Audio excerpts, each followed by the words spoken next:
Imagine a time when the world was turned upside down, where the rules you thought were set in stone could suddenly crumble, and the people you trusted could become your greatest enemies.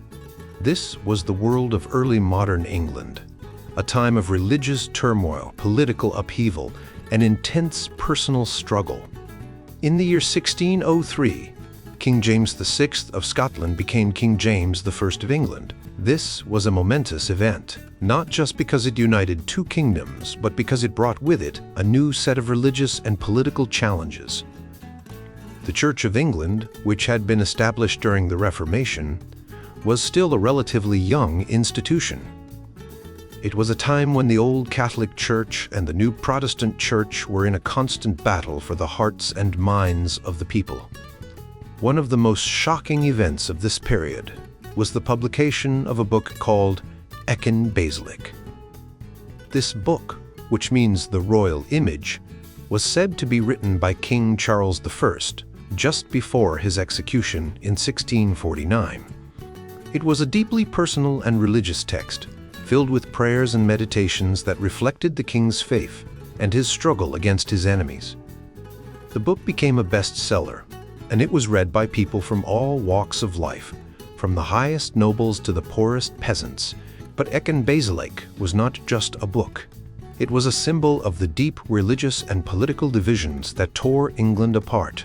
The king was seen by some as a martyr for the cause of Anglicanism, the official religion of England, while others viewed him as a tyrant who had betrayed the people.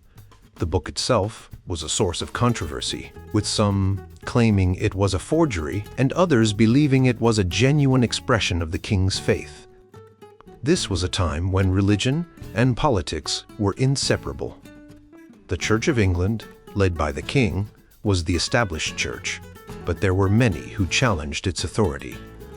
The Puritans, for example, wanted to purify the church of what they saw as Catholic practices and to make it more in line with their own strict interpretation of the Bible. They believed in a simpler, more direct form of worship, and they were often at odds with the more traditional elements of the church. The tension between the Puritans and the established church was not just a matter of religious belief. It was also a matter of power. The king and the church hierarchy had a vested interest in maintaining the status quo, while the Puritans sought to reform the church and, in some cases, to overthrow the king himself. This struggle for control over the church and the country led to a series of conflicts, including the English Civil War, which began in 1642 and lasted until 1651. The war was a brutal and bloody affair, with brother fighting against brother and neighbor against neighbor. It was a time of great suffering, but it was also a time of great change. The old order was shattered, and a new world was being born. The Puritans, who had once been a minority, gained power and influence, and they began to shape the religious and political landscape of England in their own image. But the story of Eikon Basilike and the religious and political struggles of early modern England is not just a story of conflict and change. It is also a story of personal faith and individual belief. People like John Donne, a famous poet and preacher, wrote deeply personal and moving prayers and meditations that reflected their own struggles with faith and doubt. Donne's Devotions upon Emergent Occasions is a powerful example of how individuals grappled with the religious and political turmoil of their time. The world of early modern England was a world of intense religious and political passion, where the lines between faith and politics were often blurred. It was a time when the old certainties were challenged, and new ideas and beliefs emerged.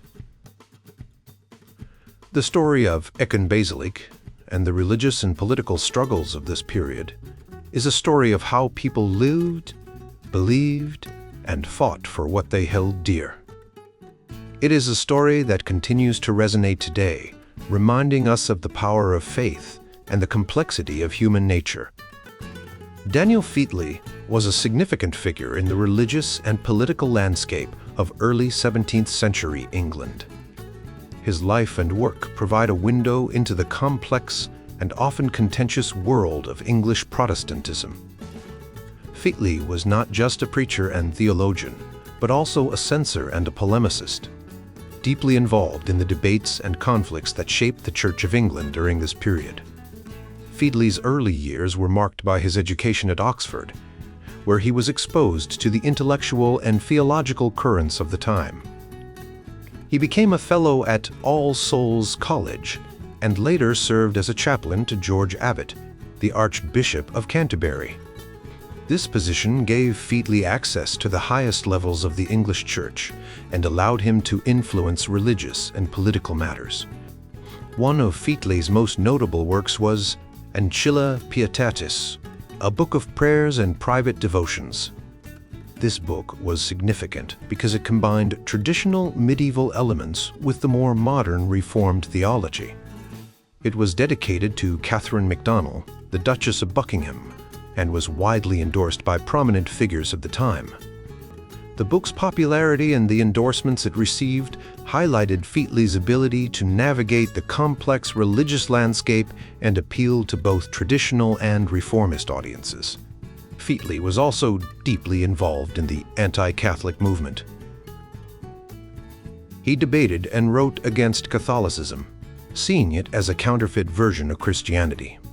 His work, Verumnus Romanus, was a significant contribution to the anti-Catholic polemic, and he was known for his efforts to convert Catholics to Protestantism. However, Featley's approach was nuanced. He believed that while the Catholic Church was idolatrous, it still contained true believers, and he argued that salvation was possible within the Catholic Church. The early 17th century was a time of intense theological debate, particularly around the issues of Calvinism and Arminianism. Featley was a staunch Calvinist and wrote extensively against the Arminian ideas that were gaining ground in England. The Arminian movement, which emphasized free will and the possibility of salvation for all, was seen as a threat to the established Calvinist doctrine of predestination. Featley's work, A Treatise of the Perpetual Vitiate, was a key text in this debate, and he was a trusted advisor to Archbishop Abbot in countering Arminian influences. Featley's role as a censor was also significant. He was responsible for licensing and censoring religious publications, and he worked to suppress works that were critical of the established church. His approach to censorship was often described as benign, as he sought to balance the need for religious uniformity with the freedom of expression. However, he was not without his critics, and his efforts to control the publication of anti-establishment works sometimes led to conflict. The political climate of the time was also a major influence on Featley's work. The reigns of James I and Charles I were marked by tensions between the monarchy and Parliament, and religious issues were often at the heart of these conflicts. Featley supported the monarchy and the established church, but he also recognized the need for reform and the importance of maintaining religious unity. His work, The Fisher's Net, was a response to the growing threat of sectarianism and aimed to promote religious harmony and orthodoxy. Featley's life and work reflect the complex and often contradictory nature of religious and political life in early 17th century England. He was a man of his time, deeply committed to his faith and the church, but also aware of the need for flexibility and accommodation in a rapidly changing world. His contributions to theology, polemics, and censorship provide valuable insights into the religious and political dynamics of this period. Daniel Featley was a man of many roles and controversies in the 17th century. He was a chaplain, a writer, and a debater, often finding himself at the center of religious and political debates. His life was marked by efforts to navigate the complex landscape of the Church of England, where Calvinist and anti-Calvinist factions were in constant tension. One of Featley's most significant roles was as a licensor responsible for approving or censoring printed works. This position put him in a unique position to influence the spread of ideas. For instance, he failed to censor God's Holy Mind by Edward Elton, which led to the book being publicly burned. This incident highlighted the challenges of his role and the high stakes involved in the world of publishing and censorship. Featley's own works, such as Clavis Mystica, were also subject to censorship and amendments. His Clavis Mystica was dedicated to King Charles I and contained critiques of the Laudian regime, which led to several amendments and censures. Despite these challenges, Featley continued to write and debate, using his skills to defend the Calvinist position and counter Arminian and Catholic influences. The Church of England during this period was a battleground for different theological and political factions. Featley, as a conformist, had to navigate these waters carefully. He was often caught between the Puritans, who wanted more radical reforms, and the Laudians, who favored a more hierarchical and ritualistic church. His efforts to avoid censure and maintain his position highlight the delicate balance he had to strike. One of the most significant events in Featley's life was his involvement in debates against Catholics. He participated in several public debates, such as those with John Fisher and Richard Smith, where he defended the Protestant faith and sought to dissuade Protestants from converting to Catholicism. These debates were not just intellectual exercises but had real-world implications, as the fear of Catholic influence was a significant concern in England. Featley's role as a chaplain to various important figures, including George Abbot and Charles I, also played a crucial role in his career. His position as a royal chaplain gave him access to the highest levels of power, but it also made him a target for criticism and censure. For example, he was reprimanded by the king for his involvement in the Westminster Assembly, which was seen as a challenge to the king's authority. The English Civil War brought new challenges to Featley's life. He experienced the war firsthand, and his writings from this period reflect the turmoil and uncertainty of the times. He was eventually imprisoned by the Westminster Assembly, which was dominated by Puritans who viewed him as a threat to their cause. Despite these setbacks, Featley continued to write and defend his beliefs even from prison. Featley's posthumous legacy is a testament to his influence. His nephew, John Featley, wrote a biography that highlighted Daniel's role as a champion of the post-Restoration cause.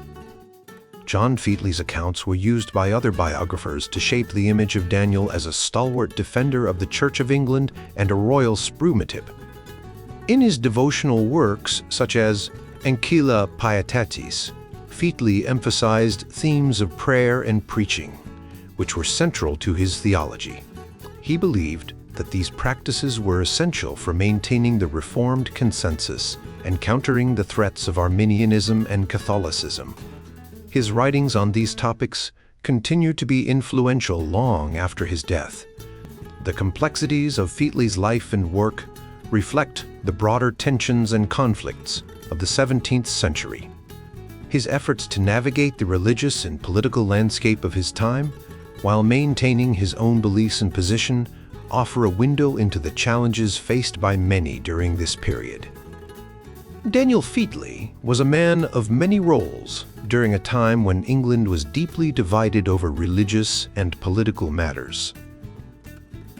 He was a preacher, a writer, and a censor, all while navigating the complex waters of the early 17th century. His life and work provide a window into the tensions and debates that shaped the English Reformed Church and the broader religious landscape of the time. Featley's respect for authorial intent was a guiding principle in his work as a censor. He believed that the original intentions of authors should be preserved, even when licensing and censoring books. This was a delicate balance, as he had to ensure that the content aligned with the religious and political norms of the time. For example, when he licensed and censored printed sermons, he aimed to maintain the integrity of the original message while ensuring it did not contradict the established doctrines of the Church of England. The licensing and censoring system was a crucial aspect of Featley's work. It was a way to control the spread of ideas and maintain religious and political stability. However, this system was not without its challenges. Featley often found himself at odds with anti-Calvinists and Laudians who sought to suppress Calvinist and Puritan publications. Despite these challenges, Featley remained committed to his role, seeing it as a way to protect the Reformed cause and the purity of the Church. One of the key areas where Featley's work as a censor intersected with his pastoral duties was in the licensing of printed sermons. Sermons were a vital part of religious life, and Featley believed that they should be both theologically sound and accessible to the congregation. He worked to ensure that the sermons he licensed were in line with Reformed teachings and did not promote heretical or controversial ideas. This was particularly important during a time when the Church was grappling with issues like predestination, original sin, and the nature of the sacraments. Featley's relationship with King James I was complex. On one hand, James supported Featley's efforts to publish anti-Catholic works and licensed some of Featley's own writings. On the other hand, James was also known for his anti-Calvinist policies and his efforts to secure a marriage alliance with Spain, which was seen as a threat to the Reformed cause. Featley's treatment by James was a reflection of the broader tensions between the Reformed and anti-Calvinist factions within the Church. The Jacobean period was marked by significant religious and political changes. Featley's work as a censor and preacher during this time was influenced by the policies of King James I and the broader religious landscape. He was a strong advocate for the Reformed cause and worked to counter the influence of Arminianism and crypto-popery. His efforts to maintain the purity of the Church and the integrity of Reformed teachings were a significant part of his legacy. Featley's role as a rector in Lambeth Parish was another important aspect of his life. He was deeply involved in the community, and his pastoral duties included not only preaching but also caring for the spiritual and practical needs of his congregation. His wife, Joyce, even made a significant donation to the parish, highlighting the close connection between the Featleys and the local community. The tensions between Calvinist conformists and Laudians were a defining feature of the religious landscape during Featley's time. The Laudian movement, led by figures like William Laud, sought to introduce more ceremonial elements into the Church and promote a more hierarchical and authoritarian form of worship. Featley, as a Calvinist conformist, was opposed to these changes and saw them as a threat to the Reformed cause. His views on preaching and prayer were in stark contrast to the Laudian emphasis on liturgy and ceremony. Featley's work as a censor and his pastoral duties were deeply intertwined with his polemical writings. He was a prolific writer, producing works that defended Reformed teachings and attacked what he saw as heretical or dangerous ideas. His use of patristic sources and historical arguments in his polemical writings was a key part of his methodology. He believed that by grounding his arguments in the traditions of the early Church, he could more effectively counter the claims of his opponents. The political and ecclesiastical context of Featley's time was marked by significant upheaval. The tensions between Parliament and the monarchy, the rise of Puritanism, and the threat of Catholicism all played a role in shaping the religious landscape. Featley's work as a censor and preacher was a response to these challenges, and his efforts to maintain the purity of the Church and the integrity of Reformed teachings were a significant part of his legacy. In his later years, Featley continued to be a vocal advocate for the Reformed cause. Even as the political and religious landscape continued to shift, his work as a censor, preacher, and writer left a lasting impact on the English Reformed Church and the broader religious landscape of the time. His commitment to the Reformed cause and his efforts to maintain the integrity of the Church through his various roles are a testament to his dedication and influence. Daniel Featley lived in a time of great religious and political turmoil in England. His life and work reflect the complex relationships and conflicts between different religious groups, especially the Puritans and the Anglicans. Featley was a moderate Puritan, which meant he tried to find a middle ground between strict Puritan beliefs and the more traditional practices of the Church of England. Featley was deeply influenced by his mentor, John Reynolds, who was a respected Puritan divine. Reynolds taught Featley the importance of using Scripture to defend his beliefs and to counter the arguments of those who opposed Reformed theology. Featley carried this influence throughout his life, often writing and preaching to defend the Reformed faith against Catholicism and other opposing views. One of Featley's most significant works was Roma Ruins, which he wrote to expose what he saw as the dangers of Catholicism. He also wrote Transubstantiation Exploded, to argue against the Catholic doctrine of transubstantiation. These works were part of a broader effort by Puritans and Reformed divines to maintain the purity of the Protestant faith. Featley's moderate stance sometimes put him at odds with both the more radical Puritans and the strict Anglicans. For example, he was involved in debates with figures like William Prynne and Francis White, who had different views on church practices and theology. Featley's goal was often to find a way to unite the church and avoid unnecessary division. The political landscape of England during Featley's time was also highly volatile. The tensions between the king, Charles I, and Parliament led to the English Civil War. Featley, being a royalist, supported the king and was critical of Parliament's efforts to reform the church. This stance led to his imprisonment by the Westminster Assembly, which was dominated by Puritans, who saw him as a threat to their goals. Despite his imprisonment, Featley continued to write and defend his beliefs. He even participated in the Westminster Assembly, though he was eventually dismissed and imprisoned. His experiences during this time shaped his views and writings, and he often portrayed himself as a loyal and reluctant participant in the assembly. After the war, Featley was seen by royalists as a martyr for his cause. His works and his life story were used to support the royalist cause and to highlight the persecution of those who remained loyal to the king. Featley's legacy is that of a man who tried to navigate the complex and often dangerous waters of religious and political conflict in 17th-century England. In his sermons and writings, Featley emphasized the importance of Scripture, the need for moderation, and the unity of the Church. His life and work continue to be studied by historians and theologians, offering insights into the religious and political dynamics of his time.